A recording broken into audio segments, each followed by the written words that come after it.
The real thing is back, baby. None of those hypothetical press conferences. No, not on this Talking Tuesday on the Podcast Daily. That's Bill Landis. I am Austin Ward. The Buckeyes are back.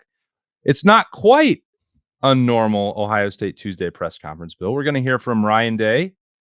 And as scheduled, that's it for the Ohio State coaching staff. And we're going to hear again from Will Howard as the quarterback continues his Tuesday tradition. But we will not be hearing from Chip Kelly or Jim Knowles. And I would say that I'm pretty surprised by the lack of the defensive coordinator. They'd been doing a nice little rotation, one after the other. And I thought maybe like the offense probably wasn't quite as much to blame for the loss at Oregon if we're going to pick sides, which is, I think a fair thing to do, or maybe it's an unfair thing to do, but I'm going to do it anyway. So I thought maybe we would hear from Jim Knowles and what he learned after going to the film and looking at what happened in defensive breakdowns and what they feel like they have to do in the second half. But Ryan Day is going to speak for everybody. Yeah, it'd be nice to talk to Jim Knowles. It is a little odd. I don't know. I guess on one hand, if there are things that are issues that need to be addressed, the head coach addresses them. I guess I don't know.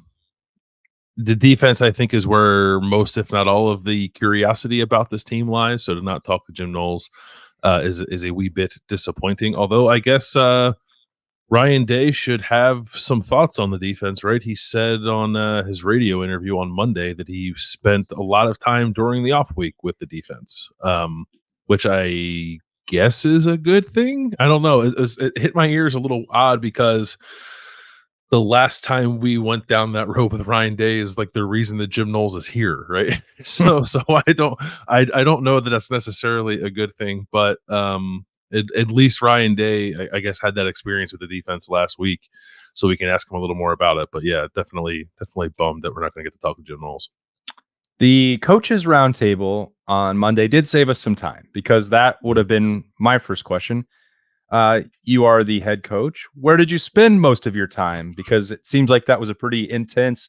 I mean, some of the stuff that we're just hearing back channels and conversations, like pretty tense few days in the Woody Hayes Athletic Center coming off of a loss, which is what you'd expect. So if Ryan Day has the freedom to bounce around from meeting room to meeting room, or meet with different staff members, meet with different position groups, like, well, how did you spend your time? And they got that part out of the way.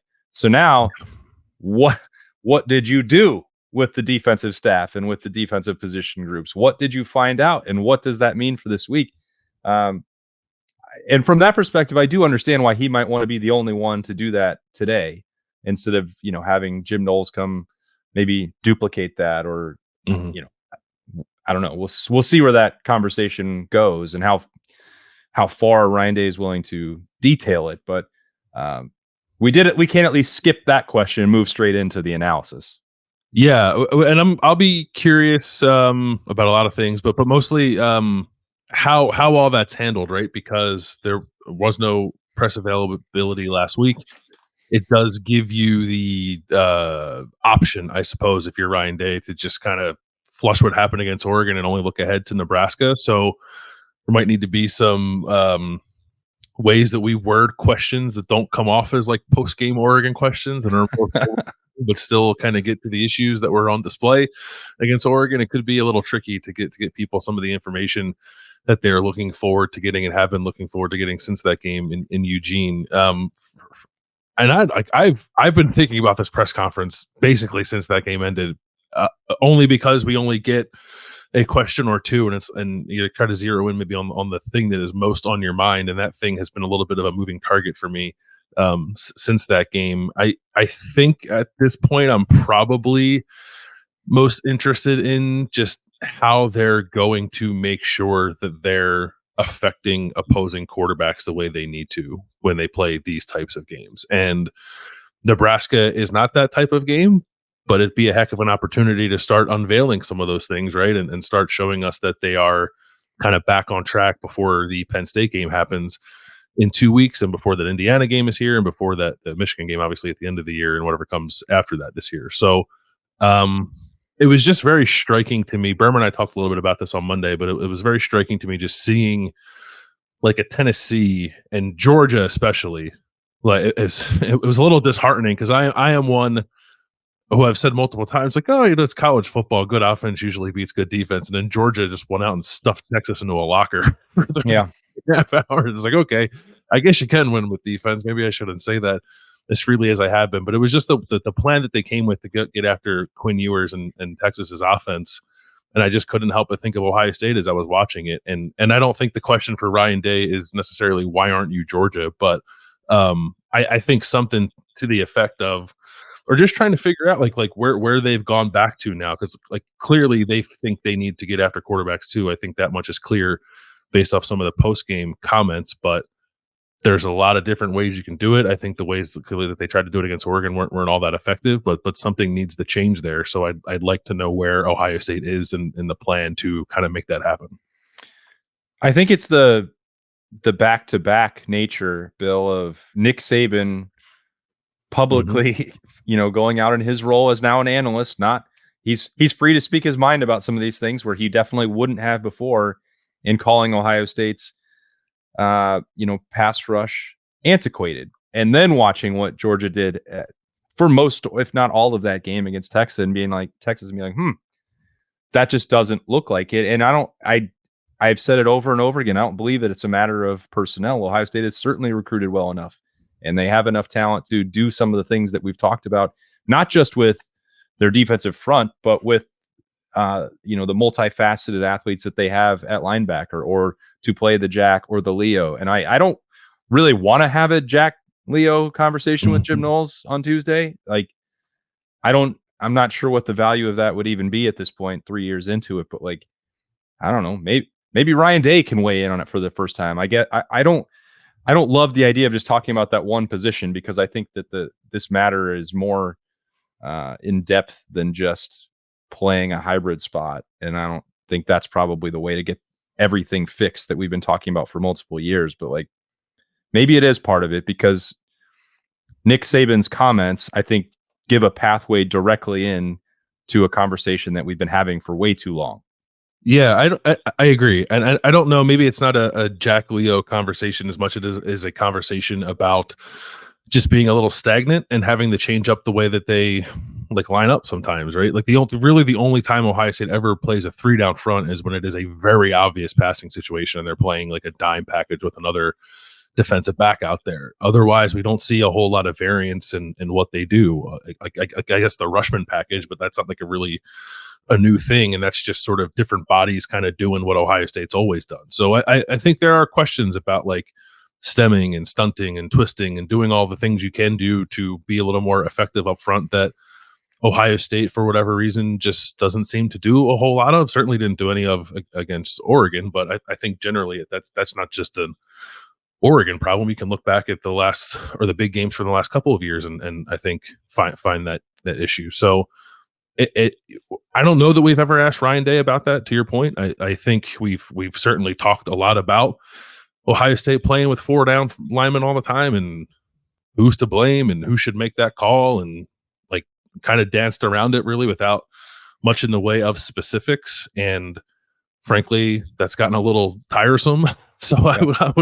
I would like to get a final say, or at least a say on that from Ryan Day, because it seems like there's something festering there that is not putting Ohio State's defense in the best position to be as successful as it should be. And I'm not necessarily saying that ironing that out automatically solves all of their defensive issues, because I don't know that it's as simple as that, but I think it would go a long way in helping them. And maybe that's what Ryan Day was doing last week when he was spending so much time with the defense, right? And maybe if we can drill down on some specifics there, we'll get some clarity on that. But I think that's the thing, right? I think that is the thing that is number one on everyone's mind, at least from a like schematic football standpoint, is what's up with Jim Knowles and Larry Johnson? Are they on the same page? And if they aren't, or they are, like, why then, or why isn't that impacting the way you play defense? Because I think it's pretty clear that that's at least partly at play here.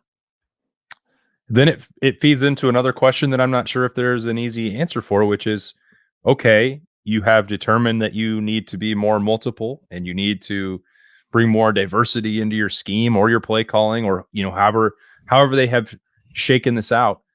how long is that going to take to implement? Because Mhm. you had all of spring to do some of this. You had all of training camp. You're now halfway through the season. Is one mid-season off date plus a week of preparation for Nebraska enough to bring sweeping changes to the defense? And sweeping maybe even be, that might be too strong of a word. I don't know. I'm assuming that they are going to be doing things differently on Saturday against Nebraska than they did against Oregon. And it doesn't necessarily have to be dramatic changes either, because they were 1 point away from beating the best team in the country at this point Mhm. on the road. So, like, they're not far away. I think maybe this weekend did bring some perspective, whether that's, certainly for me, to think about that game in a different light because of the other results that happened, and Texas losing at home to Georgia, and even just, sitting with that game for a week and thinking, oh, Oregon played pretty well, but guess what? They were almost dead to rights there in the last 12 seconds of the game. So, Yeah. But the other part to loop it back around is that a lot of these things that we've been talking about with the pass rush didn't just materialize for the first time against Oregon. So Right. they haven't made the changes that they needed to based on big game matchup situations. And what would be a proper timeline for addressing that in the middle of the season, I don't know. I can't imagine it's easy, but it's something they have to do. Like you're right. This past weekend did, I think, offer some perspective on just sort of the state of college football this season, which then the Oregon game, if sort of viewed in that vacuum, doesn't become acceptable, but maybe, I don't know, sits a little differently, perhaps. But it didn't happen in a vacuum. It's happened in the context of Ohio State losing games in a very similar fashion in similar kinds of matchups, right? Which is that play pretty well for stretches of the game. I think for Oregon, probably the majority of the game, but you don't get stops when it counts and you don't score when it counts. And I think the not getting stops thing is the biggest thing. I don't know that I have an expectation, and maybe I should, and people will be upset about this, but I don't know that I have an expectation that Ohio State's defense is just going to go out there and like shut out really good teams, right? Or totally keep them from moving the ball at times, right? But the fact that in the last I guess it is like 4 like big time games, if I don't include the Cotton Bowl, although you could because that also follows the same trend. Um, they don't get stops in the fourth quarter, and like they have to figure out a way to manufacture those. Whether that's the calls that Jim Knowles is making, the aggression, multiplicity within the defense. There's just there's a multitude of things you could get into there. But I just, the general question is like, why is that happening, and what are you doing to address it? Because Ohio State's not going to win a championship if its defense can't get off the field in the fourth quarter, and that has been an ongoing issue for this team. Yeah. Speaking of things that we probably will not get direct answers to, just for no reason at all, I'm wondering who the second safety would be if Ohio State was lining up to play the game later today on a Talkin' Tuesday. Yeah. We know Ryan Day was asked specifically on Monday night about Lathan Ransom. We know that there's been conversation about him. I don't know the severity of that. I don't think we'll find out the severity from Ryan Day later today. But if the choice is get Lathan Ransom back immediately for Nebraska if it's dicey, or hold out for Penn State, I'm going to assume that they will err on the side of caution, in which case, does that mean moving Jordan Hancock, or does that mean that guys like Malik Hartford or Jalen McClain are ready to step in next to Caleb Downs? I tend to think that it's maybe the Hancock situation, which I hadn't really considered at all going into the season. Yeah, it does raise a really interesting just situation. I guess I don't know that it's necessarily a bad thing, but especially against Nebraska, because Nebraska, I think, will play a fair amount of 12 personnel. So and they want to run the ball. They want to just run the ball and control the clock and try not to have 50 hung on them again, like Indiana did last week. So you do have a chance there, I think, to play the 4-3, but then also keep Jordan Hancock on the field if you want to use him to spell Lathan Ransom for whatever amount of time he is. And that also may even be a little bit true against Penn State. Hopefully it doesn't linger until that game, but if it did, Penn State also likes to throw 2 tight ends out there and also likes to run the ball a decent amount. So I guess the opponents may help, although Lathan Ransom, like, I guess he didn't tackle great against Oregon, but for the large part of the season, he had been maybe their best run defender, and one of the better run defending safeties in the country. So I'm not saying you want to lose him, but I think if it is Jordan Hancock, we know he doesn't shy away from the physicality. It would put him in some different spots, but I think he could handle it. I've liked Jalen McClain. Most of that's from stuff we saw in the spring, but like I thought he showed up pretty well there. Malik Hartford, I'm not entirely sure.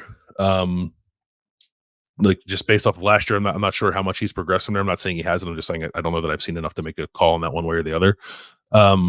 My guess would be, because Ryan Day, like the one thing he seems to have erred on the side of is experience with this team, that they'll probably leave Jordan Hancock out there to play, or maybe Jordan Hancock will play Caleb Downs' position and Caleb Downs will move over and play Lathan Ransom's position, something like that. That'd be my guess.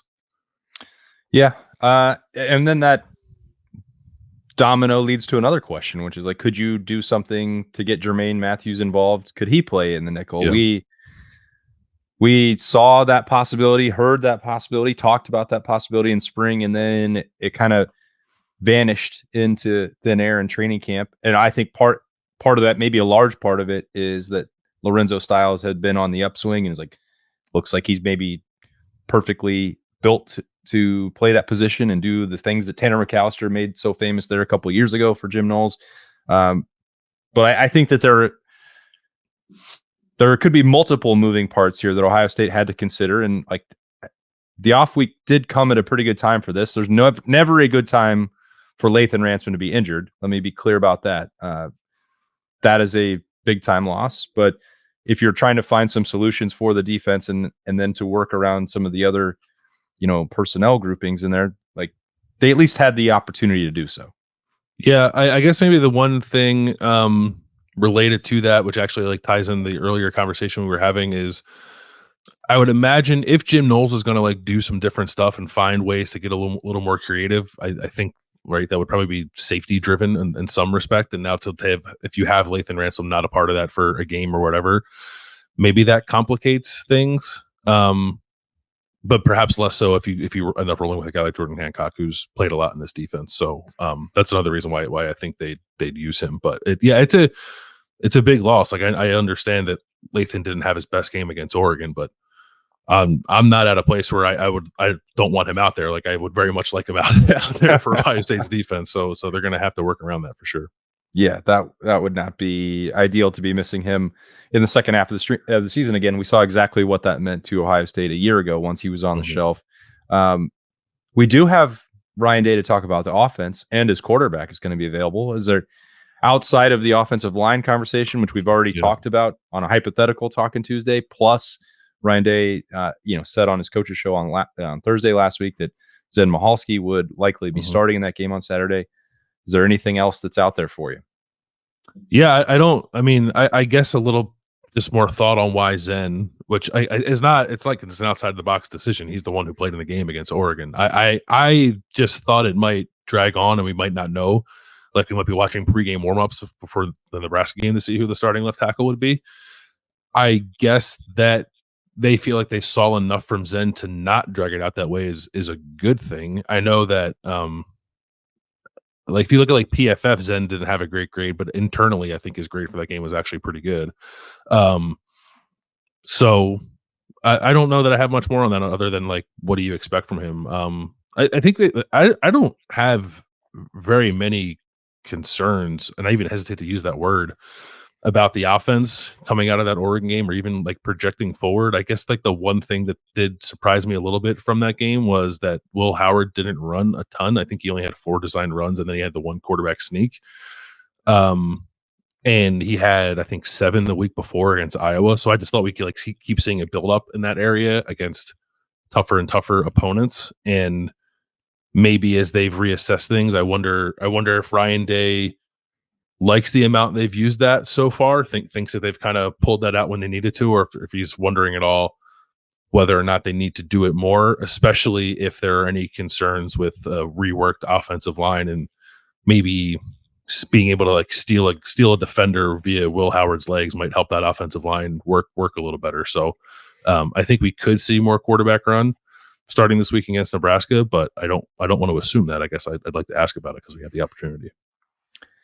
The more I thought about just the script, the way that the second half played out at Oregon, it's like, well, maybe they did want to run Will Howard more. They just didn't have enough plays. Like the low number of possessions in the second half, like I feel like everything about that game was skewed, and the immediate reaction is like, well, they 19 yards on 12 carries, that's not enough. Well, they were throwing the ball fine, and they had 4 opportunities, and the last one, wound up with them driving down the field pretty easily through the air and in position to maybe win the game with a field goal. It's like, I think that they could have got to that, and I'm not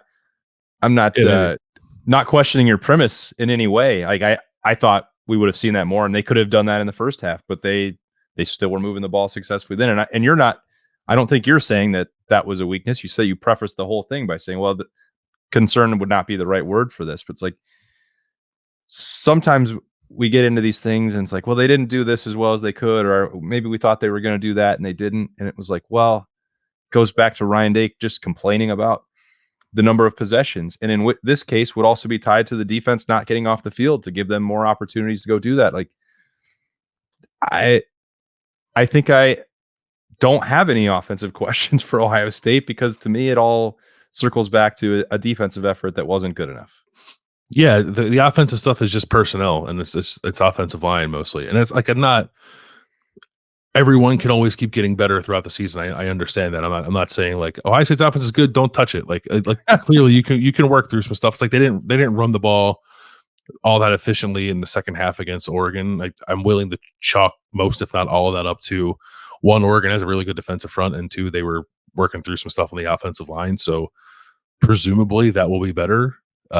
If it's not, it's going to get tested against Nebraska, and we'll note, because Nebraska's got 2 excellent defensive tackles itself, and has had a pretty good run defense last week's game notwithstanding. So yeah, I think the offense is well positioned to kind of sustain its momentum throughout the year, and the defense clearly lost whatever momentum it might have had against Oregon and needs to regain it. But I think most people are, when they're looking at this team, are focused on the defense, and I'd imagine that's where a lot of the conversation is going to be on Tuesday. It's pretty funny to come back to, off of the second off week. Nebraska's coming. I never thought it was going to be much of a challenge 1 through 85 for Ohio State against Nebraska, but like suddenly you have this weird barometer, which is Indiana just beat the crap out of this team, and now Ohio State should be plenty motivated, but is also making some changes potentially on both sides of the football. And it's like, well, you better do what they did. Like that's right. That's a weird spot to be in. It is like I almost feel bad sometimes when like Ohio State will win a game by like 48 points, and like some fans seem unhappy about that because there were a couple of things that went wacky within the game. But this is a game where it's like, if you don't beat Nebraska by at least the same margin that Indiana did, people aren't going to be happy. Which like I understand, like, sort of given the way the season has gone to this point. But I don't know. I don't know that Nebraska is like, I think, pretty down on itself right now. So I don't know that at least Ohio State shouldn't, I don't think, encounter many issues in this game. Well, I'm back up for a full week of coverage. Appreciate you guys picking up the slack for me on a Monday, but we'll be back in the Woody Hayes Athletic Center later today, Tuesday. We have weekend kickoff on Thursday night at Fairway Columbus. Zach Bourne and Michael Bennett will be back with us for that one. Looking forward to it. A lot of you asked on subtext, when are you going to do another one? Can you make sure that you let us know? Yes, it's coming. Thursday night, 7:00. Gearing up for, it's still a big home game. They're all big at Ohio State, but one of the bigger ones, with some excitement with Nebraska coming in, and Dylan Raiola, which I'm sure he will get a warm reception. But we'll be getting a fair number of questions for Ryan Day about him. Probably won't get answers about that either, but we're going to try our best to get that information in the Woody later on today. Thanks for starting your Tuesday with us on the Podcast Daily. It's Talking Tuesday. He's Bill Landis. I'm Austin Ward. We'll catch you later.